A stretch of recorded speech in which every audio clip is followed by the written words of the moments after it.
Hello, Culture Matters Podcast. Buckle up. You're in for a ride today. I got a quote. The two greatest warriors are patience and time. Leo Tolstoy. I'm joined today by my co-host Andrew Berman and Paul Lucido. 30 days of thought. Woo! 30 days of Hey. thought. We're back. It's a Saturday. It's a great day. And we're talking about what today, Paul Berman? Exponential growth. Exponential growth. I know Andrew's read this 3 or 4 times this morning. He's got a million thoughts going down. I reread it again. Paul and we did a show on this one, and I'm excited. What did you guys take away from this? Well, you know what I was thinking we could do just for our listeners is to just give the initial definition of exponential growth, and I've got that pulled up so I can give it to you real quick. So, exponential growth in layperson's terms is growth whose rate becomes ever more rapid in proportion to the growing total number or size. So you start at a certain rate, right? For example, let me just give you an example here. There was a nice little example here. Exponential growth occurs when, let's say, a quantity grows as an exponential function of time. So time is a factor. The quantity grows at a rate directly proportionate to its present size. Okay, so for example, when it hits, let's say, 3 or 4 times as big as it is now, it will begin growing 3 or 4 times as fast as it is now. So Wow. that's kind of the rudimentary definition of it, but it could be used, in bacterial growth in the human body. There's a caveat to that. In business, we all kind of know what exponential growth means to us. There is a point at which the growth begins to crescendo. It almost outpaces, the rate of growth outpaces the actual size in of itself. So those are sort of the fundamental definitions, but obviously I have my own version, and I'm very curious to hear what Andrew thinks, and we can go back and talk about it. So, yeah, I mean, listen, I'm kind of, and I do want to actually read, like Jay, your definition here, the dividend with an unequal return on investment is growth. That's for just growth in terms of, what you're putting in, to what you get out of it. And listen, I mean, exponential growth is very difficult. Like to actually have exponential growth. There are unicorn corporations that hit that unicorn the exponential growth status. But for me, the way I internalize this is where are the things in my life that I can tweak that will have improvements, and then I focus on and the sum of all of these different things. So if my mental health improves, if my physical health improves, if I become a better leader, all of these things, make me a better person, and have more output, in the world. So that's my internalized, and to me, you get external growth from just doing this. This is uncomfortable. I don't like this. I really like every time we do this fucking podcast, I'm just like, I don't want to talk about myself. I really like it, and I embrace it. I do everything I possibly can. I don't want to talk about my feelings, what's going on in my head. I like talking about the stuff that I can do research on and ask questions. That's where I feel comfortable. This helps Wow. me grow. This helps me be more comfortable. Paul, like you and I used to always say, getting comfortable with being uncomfortable. Um, Absolutely. so this is my a part of my exponential growth. What do you think? Line two. Most would never think to try, and few will seek out and find. I mean, yeah, most people don't want to grow. I mean, most people don't want to be uncomfortable. Most people don't want to get out of what they've always done. So yeah, I think it's they're not going to grow. How They're many people think they're growing when they're not? How do you answer that? I mean, how many people think they are? I think most people are benighted to it. They're not even aware of it. Um, Yeah, like don't you think everybody would think they're growing? I would think most people look, let's go back to that fundamental rule that we've kind of laid out initially. We know empirically we're all probably growing, right, at some rate. But we're going to have pits and valleys along the way where we will feel like we're not growing, and then points where we feel like we are. Um, so there are different ways to look at this. We can look at it this way. Let's use this little motto. We use this at the office a lot. Progress is not possible without change. So Like that. change, you need to make changes in order to course correct and to create growth. There's the other saying, what got us here won't get us there. So we were good up to this point, but now we got to make some modifications, some changes, some course corrections in order to achieve wherever it is that we are shooting for.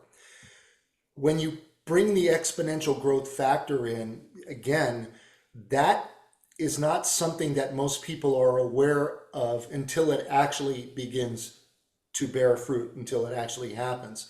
So Mm, you could be pouring a lot of time into an effort in mhm. an organization to move toward a goal, and all of a sudden, as you're moving and grooving and doing what you're doing, the exponential growth factor begins to reveal itself as a result of all the actions, behaviors in the organization. Yep. But to predict when that's going to happen, I don't know that anybody has a crystal ball to do it. I think it just happens organically, very What if naturally. it never happens?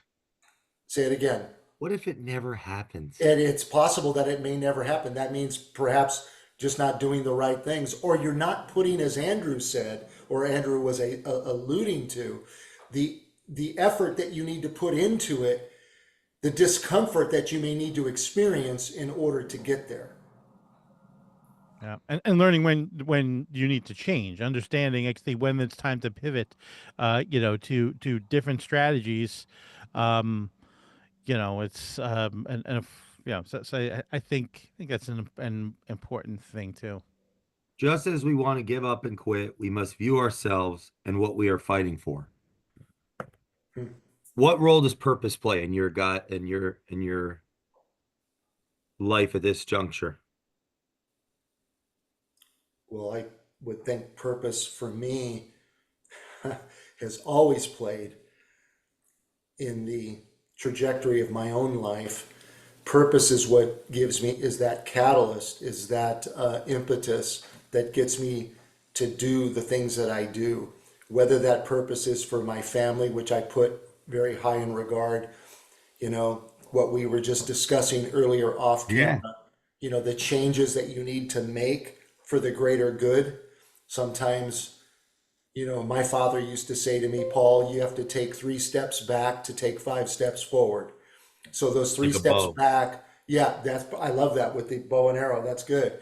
The drawing of the bow, but I think it's also meaning metaphorically, you may have to make some uncomfortable decisions and some sacrifices that are that like I said that are uncomfortable, but the gain in the long run is good. It's like investing into a home. You have to put some cash out. You may be strapped for a little bit making the mortgage payments, but the exponential growth that will come with that will be when the equity starts to reveal itself and it begins to outpace. That's a great point because we downgraded our house significantly versus the last house that we rented for a Hmm. long time. It was a long contract. It had an escalation clause. It would go up every year, the rent. It was Right. preset, the much larger house. And there was exponential growth in the appreciation of the market. So being renter, not landlord, you're on the worst side of that. Yeah. And I didn't think it was worth the exponential growth of the market. Well, you made a valuation clearly, and And you. also didn't think that I didn't think that didn't fit the plan. Right. So I remember distinctly James was one of the movers because I said, hey, you can pick any book, 2,000 books. There's more now, but that was a library at the time. We had these amazing movers move us across the state. And I said to James, you could pick three books. You can take them home. And he's like, he took three of my favorites, piece of work. Like I told all the movers, you want any books, you can take them.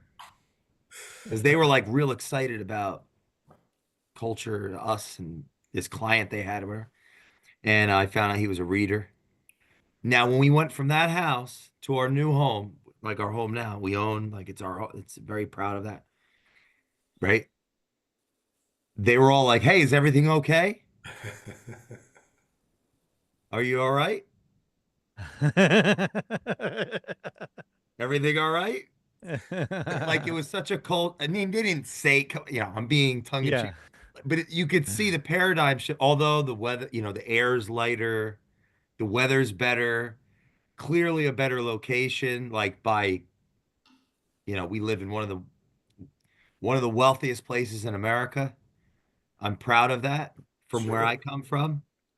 However, they saw one house and then they saw our home and the human brain. And I remember being on the front lawn and making the bow analogy to James because I was starting to get in my head like, I'm a little embarrassed right now. This is, I have a plan and this is part of it.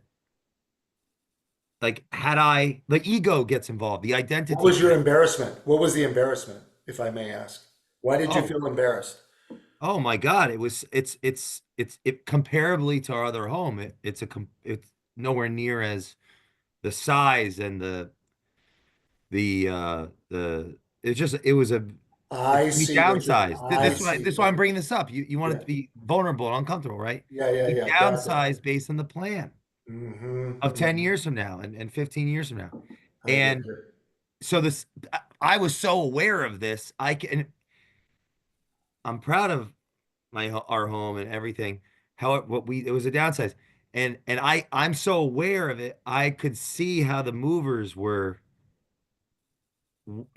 thinking because it's not usually this is my usually you just keep as you're and everything was great. We're more successful than we ever were. As you move up, everything goes up. But why was I going backwards? But you Because I really have weren't vision. going backwards. You weren't Well, going yes, we went back very much backwards. No, like backwards. that. Well, But there's you two. own. Physically, You're an owner physically, now. yeah, You're just like materialistically, Yeah, yeah, but that's you so went. important. We live in okay. I capitalism. see. See I the got you. point?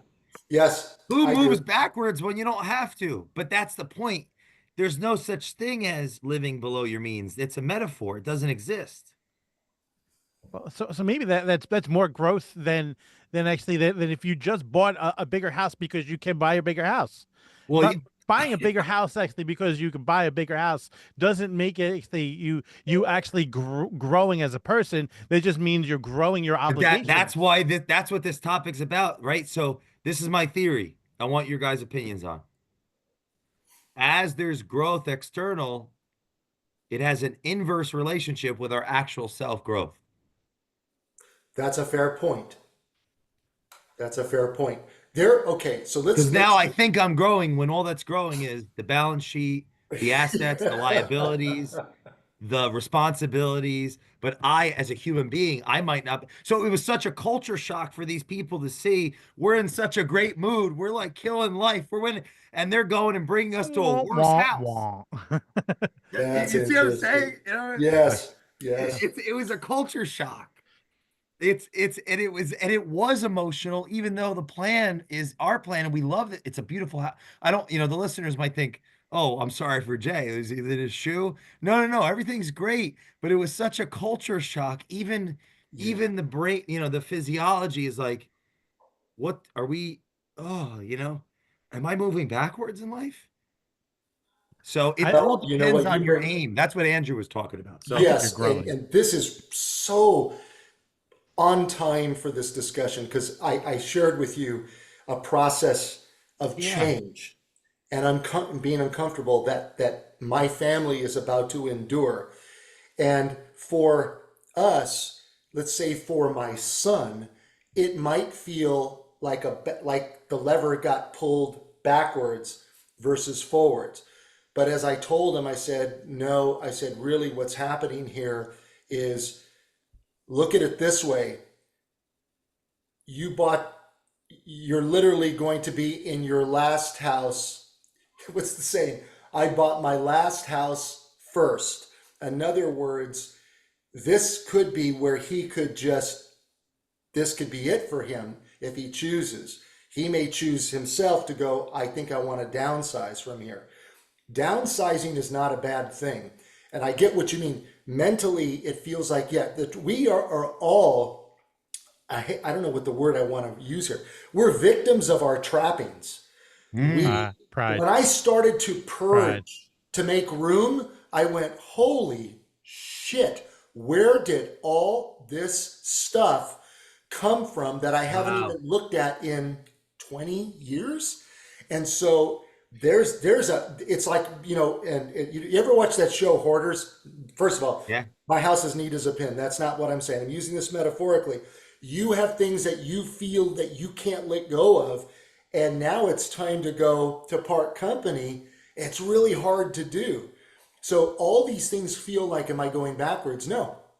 There's a saying, the magic of tidying up your finances, tidying up your life, tidying up your marriage, all these things. Purging is a good thing. Reducing your overhead is a good thing. Those are good things. They're not necessarily negative. Oh, I went from I'm just making something up. I went from a 5,000 square foot house and now I'm down to, let's say, 2,000, which is still big. Or I went from, a home to now a really nice apartment. Yeah, but there might be other gains that came with that are part of growth. More money, more disposable income. I'm an owner now. You're an owner now. Those are the kinds of things that you got to weigh in when you make Mm. these decisions. Not, you remember we said change is neither good or bad. Change just is. It's just embracing change What and getting about used to pain? the new Where is routine. pain falling? Because someone asked me this morning, what, you're glowing. And I said, well, yeah, last week I had food poisoning.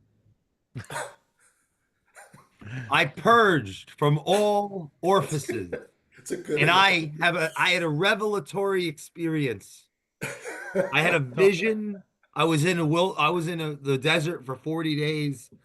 I was thinking, I had a vision this is how of who religion I would starts. be. Huh? This is how religion start. Right? No, yeah, Paul, we got you still. Did we lose you? No, He'll come back. I'm here. Oh, great. So, what about pain, guys? What role does pain have in exponential growth? Well, pain would be actually if let's say you bought a large like swath of land, with a 15,000 square foot palace that was on the water that you could maybe afford, but you were stretching your limits. And then actually all of a sudden you have to focus on actually making sure that you're covering your nut. So I think that's pain. Like to me, like as someone who's run businesses, who has gone through some horrible like financial, like great financial crisis that we all went through. Like I know that fucking pain. That hurts. That hurts actually. Like when you have to actually decide how you're gonna actually take care of your girls, your daughters, like Christmas, and like when you're like left with very few options. That's pain. That is a Maybe good point. some people need that to grow. But I want to go back to something Yeah. because I think it's important. We originally started with exponential growth, and now we're talking about almost like just the idea of change, Mm. what you've brought into your life over time, what you're trying to let go of in order to get another type of gain. And where I'm trying to relate it to the exponential growth factor is back to an organization for a moment. Those decisions, do I back off? Do I go more on the gas? Do I let go of this? Do I hire this person? All those factors contribute to a point where you may start to experience exponential growth. So in your case, for example, you went from one thing to the next, and which feels like you're taking the step or two backwards. But to go back to my analogy or my father's analogy, those 2 or 3 steps back that you feel like you're making could lead to an exponential slingshot Well, I want to be effect. clear about that. So this is the other piece of the story. It absolutely was the case, and there's purpose behind it and pride behind it Good. because no, yeah, because this is the why it was happening. Based on the plan, right? Based on the resources available, it made much more sense, Hmm. right? So when you take a step back, I want the listeners to envision because it all the purpose, the meaning is based on the aim. So Fair. I'm aiming my spear at a target. I need to take a step back to get the momentum, the energy to throw the spear farther. Perfect. So we, right, instead of renting a colossus and potentially that had doubled in price in 2 years because of the time of the the markets and the euphoria of the crowd Right. and so on, that then that would what the higher the valuation, that means the more capital is needed to get, and then the higher the operating costs, the higher Right. the debt service, all the associated costs. I mean, it's completely I don't want to be the guy that buys at the high. I want to buy at the low and ride the high. Mm-hmm. So anyway, it's taking a step back with a 10-year vision. Right. It's not having a vision of 4 months. It's not having a vision of the next check. I've always thought years ahead. Everything that it's all set up years ahead, That's smart. years and years and years. So, well, I don't think it's smart. I think it's wise. I think that's accessible. I don't know. Maybe I'm all No, passing I it, think but no. I think it's wisdom versus smarts. Like it's accessible to anybody because not everybody is smart. But everyone can be wise. Yeah. Well, what wisdom comes. So this is an interesting thing when you talk about wisdom. I always wondered, really, what does wisdom mean? My first inkling is wisdom comes with experience of being through. You call it sage wisdom. I remember in one of the podcasts that's sage wisdom, Paul. Well, Oh, yeah. I'd like to believe that most of us get wiser as we get older, but we all three know we've met a lot of older people that are not very wise. And we've met a lot of younger people, I surely can tell you in my life, in my travels, that are very wise for their age, wise for their experience. So that makes me wonder if it's even relational, or maybe that individual had that experience just at a very young age. I don't know. I That think would be. it's both. I think it's a little bit of both. Yeah, so let's say it's a little bit of both. But yeah, no, to your point earlier, I was not implying that that's a negative thing. I like the drawing of the bow, that's good, or the rearing back to throw the spear. That's right. You need to overcome inertia. So you're going to need a lot of draw, a lot of power to do that.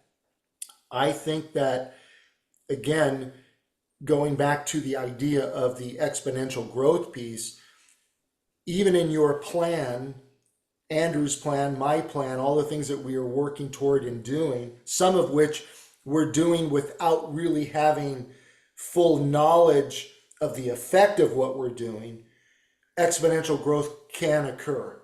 Or it may never occur, But as you said. how do I have exponential growth without vision? Well, yeah. You, how would we? I guess I could participate in someone else's. Well, that's where I was going to kind of go. Let's say, for example, I'm working in a big organization, right? I am a officer by title of the company. I kind of watch my yard. I do have visibility, but I don't have my fingers on every little thing that's going on. A lot of it is through meetings. A lot of it is just being made aware of what other departments are doing. I could control what I'm doing and I could have some growth within my yard, but what that contributes to the overall holistic organization and how it affects it, sure, there's ways to track and see that, but I still think that even a company that's got their eye on the ball, when the growth factor hits, it just hits when it hits. I don't think you can and I could stand corrected here. Well, that's a I good don't point. know that you could predict when the exponential growth is going to happen, because there could be unforeseen circumstances, decisions that need to be made as a result You know of, what? You just led to something important. I think it's a Mungerism applies here. okay. Invert, always invert.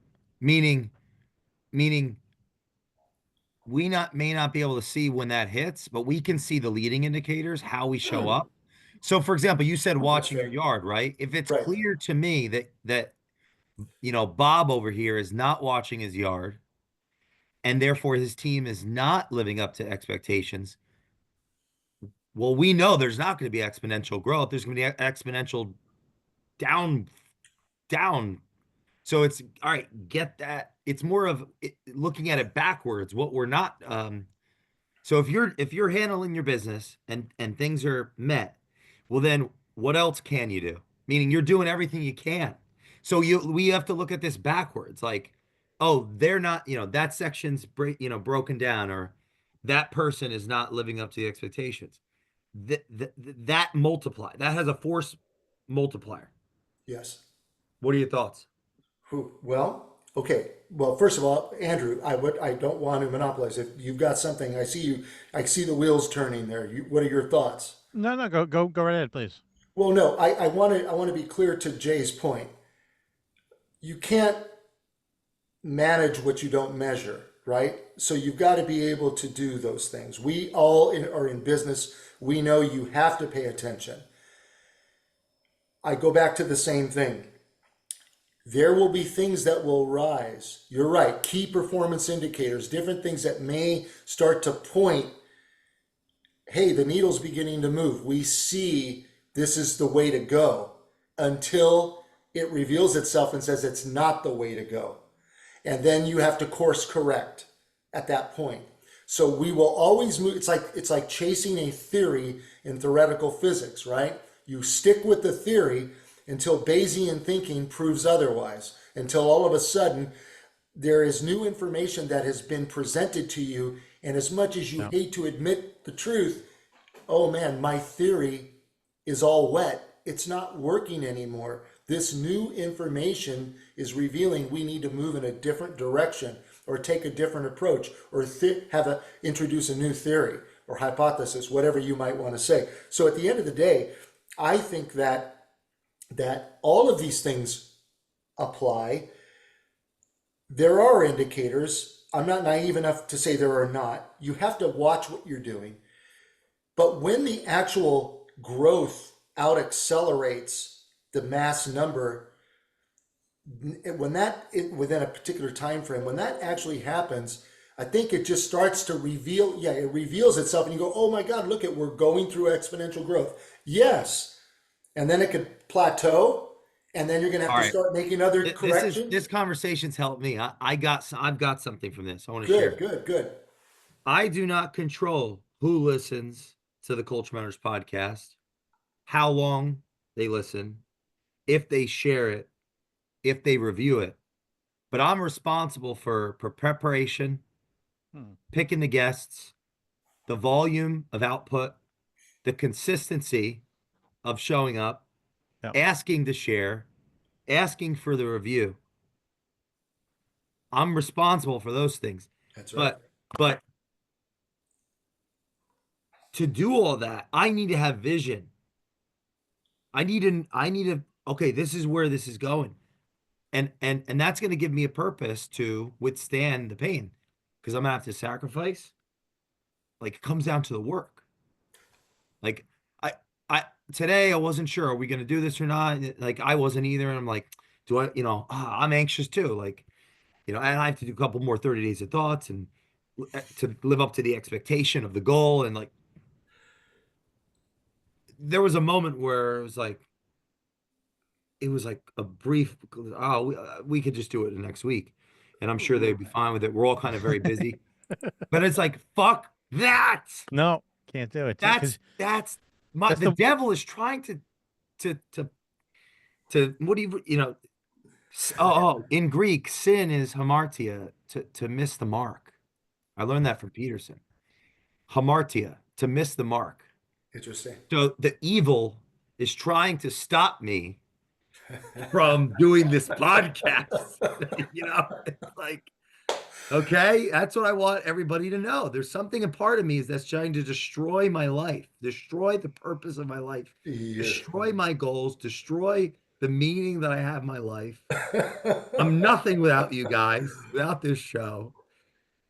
Well, these are So, things that you control. Like you control right. actually the activities that lead up to the goal. Or like I used to always do this thing where, like, for, like, my salespeople, I used to focus on, um we would have objectives. I would tell them actually goals. This was like when I was focusing on life insurance. I would say, would it be good that you make $5 in the insurance business would be a good goal? And they say yes, of course. Like, wrong, because goals are control, and you could say that your objective, that's where you want to be, but your goal is actually is things that you can control. And this is what we just use in our thing. And your control is, finding the guests, scheduling it, making sure you don't actually, when actually your guests are just like, oh yeah, yeah, sure, I can make it. It looks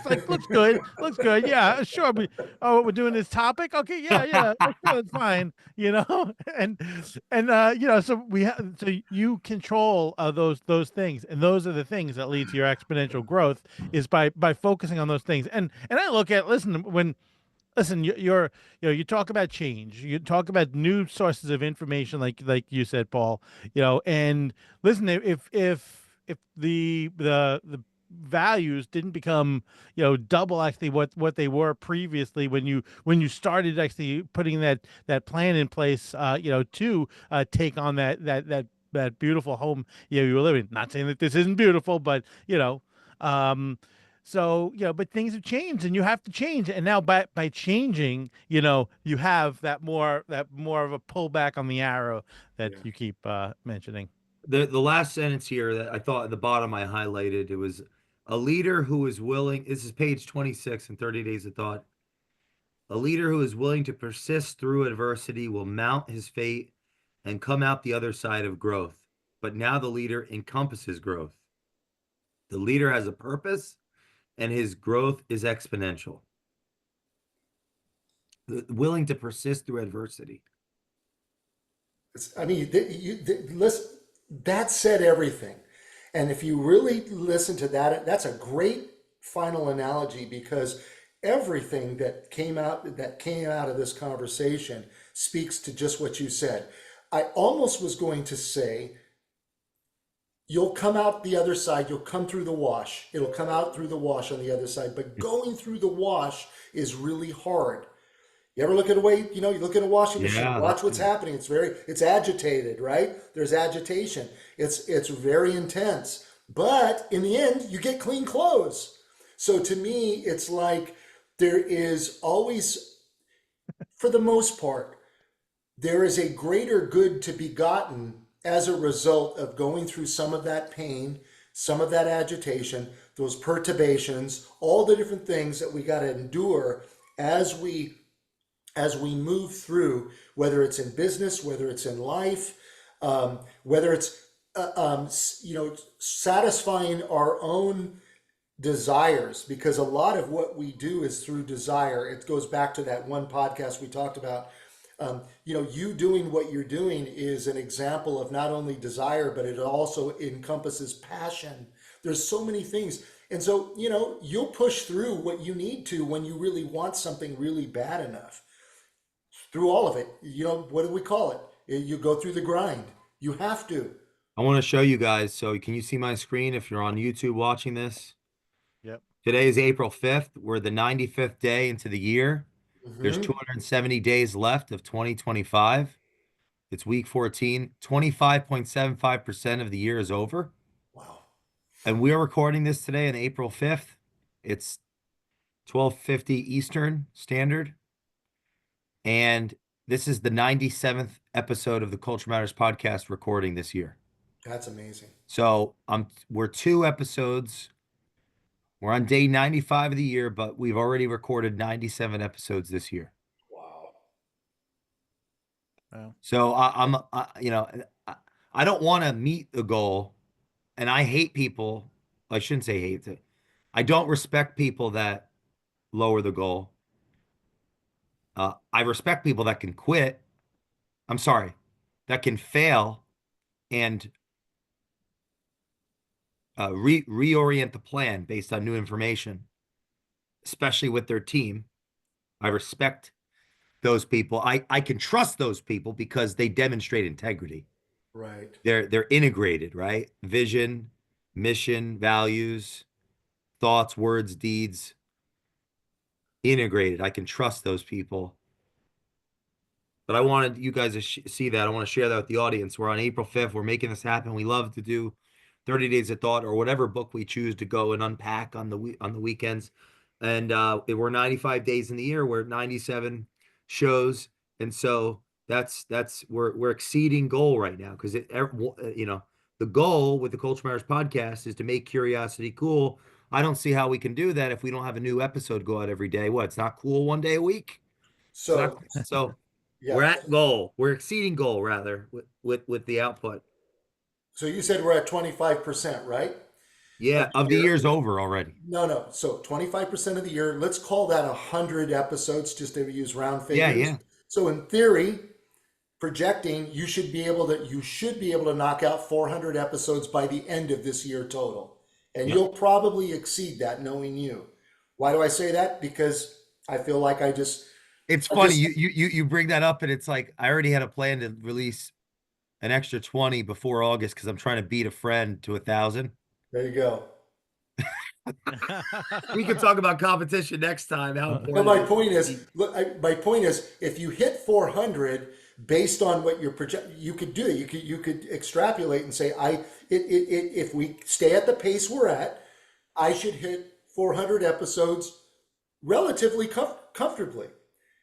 Uncomfortably, you might be able to do 500. You might be able to do 1,000, like you said. But the idea is that that may come as you hit that curve, and all of a sudden the multiplying factor happens. Who knows? Yeah, That's we got here because I was trying to do 3 a day and almost destroyed my whole life. I just want to like this is all course correction. We got a business to run. Can't do you're a funny fucking boy, man. 90 a month. Who the hell was the the team said not to do that in the team meeting, but I said, who the hell are you? Exactly. This town needs an enema. Oh God, you're Right. funny, dude. I know I'm being serious, and I had to apologize later and tail between my legs, but yeah, they were right. They were right. Got to slow down.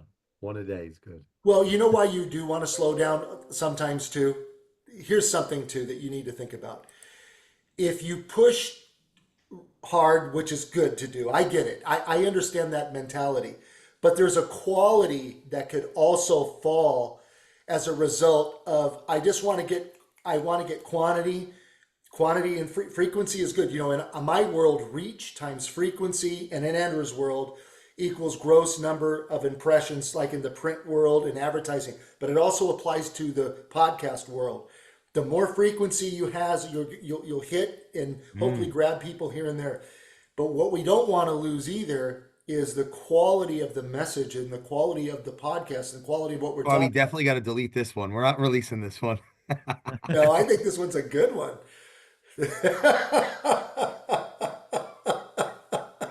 I always have so much fun with you guys. This is great. Anyway, so If you're listening to this podcast, thanks for doing us a favor in this information age. We have endless options. I learned a lot today. I was able to use so much, but I just like in one sentence, guys, what was your takeaway from exponential growth? go ahead, Andrew. You got to pull back, go forward. That's it. That's I feel like that's the message right there.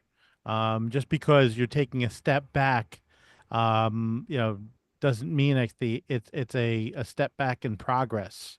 Um, but the could be the factor that can lead to exponential growth. By taking a step back, you're able to, potentially adjust your course, and not try to beat a dead horse.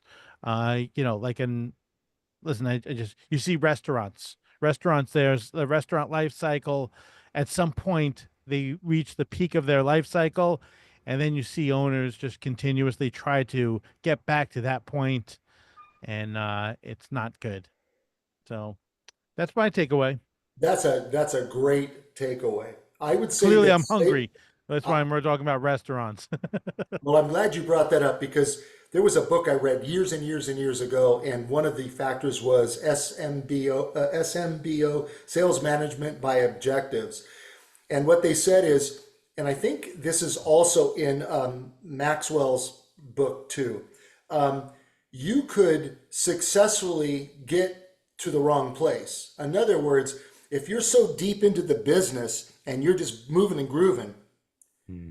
your ladder might be up against you might go over the wrong wall as you climb the Bro. ladder. What you really need to do every once in a while, like you need to pull back and go, oh, wait a minute. We're successful.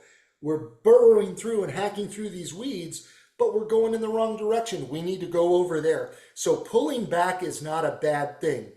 That's where to Jay's point, that's where you get your visibility You by got to pull back. You just can't pull out. at a perfect. You can't. That's I love it. Don't repeat that. You have a great career ahead of you. If you're listening to this podcast still, please share this with a friend that needs a wake up call, some exponential growth. Maybe they've gone too far, like Paul said, in the wrong direction. I love that.